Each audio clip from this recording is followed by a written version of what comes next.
एक दिन की बात है, वो दिन शनिवार का दिन था। उस दिन सौम्या के पीहर से उसको फोन आया कि उसकी माँ की तबीयत बहुत खराब हो गई है, उसको फौरन गांव आना होगा।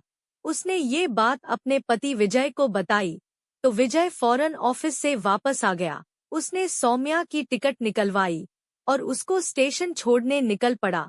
सौम्या ने विजय की सारी जिम्मेदारी सरिता भाभी को सौंप दी और वो गांव चली गई। विजय अपनी पत्नी को छोड़कर देर रात को घर पहुंचा और अपने कमरे में जाकर सो गया।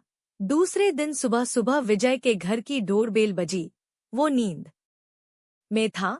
जैसे ही विजय ने दरवाजा खोला, उसने अपने सामने सरिता भाभी को पाया। वो बोली, विजय, तुम्हारे लिए नाश्ता लाई हूँ, चलो कर लो। विजय ने भाभी के हाथ से नाश्ता लिया और कहा, भाभी आप जाओ, मैं ये नाश्ता कुछ देर बाद कर लूंगा। जब विजय ने देखा तो सरिता भाभी मुस्कान देते हुए वहां से चली गई, पर वो बेचारी क्या करती, पति को लकवा मारा हुआ था। फिर भाभी ने सोचा कि वो इन दिनों का फायदा उठाएगी और कुछ देर बाद वो फिर विजय के घर गई।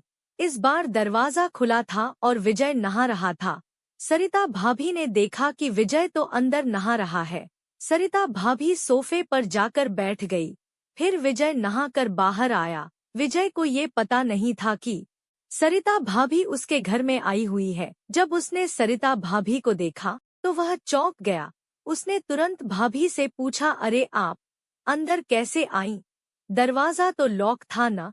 सरिता भाभी ने बताया कि नहीं, तुमने घर का दरवाजा खुला ही छोड़ दिया था, इसलिए मैं घर के अंदर आकर बैठ गई। विजय कुछ समझ नहीं पाया। अब सरिता भाभी ने पूछा, क्या तुमने नाश्ता कर लिया? विजय ने कहा, नहीं, अभी नहीं किया।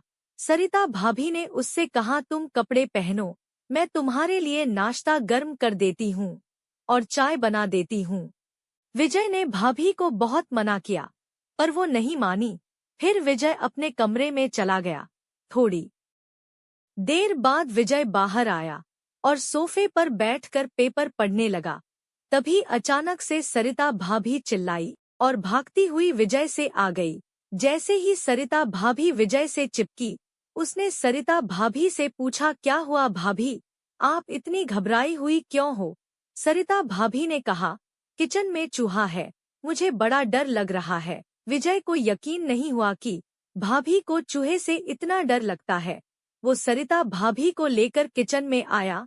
वहाँ कोई भी चूहा नहीं था। विजय ने सरिता के हाथ को छोड़ा, पर सरिता भाभी ने कहा, तुम यहीं रहो। विजय वहाँ ही एक तरफ खड़ा हो गया। भाभी अपना काम करने लगी।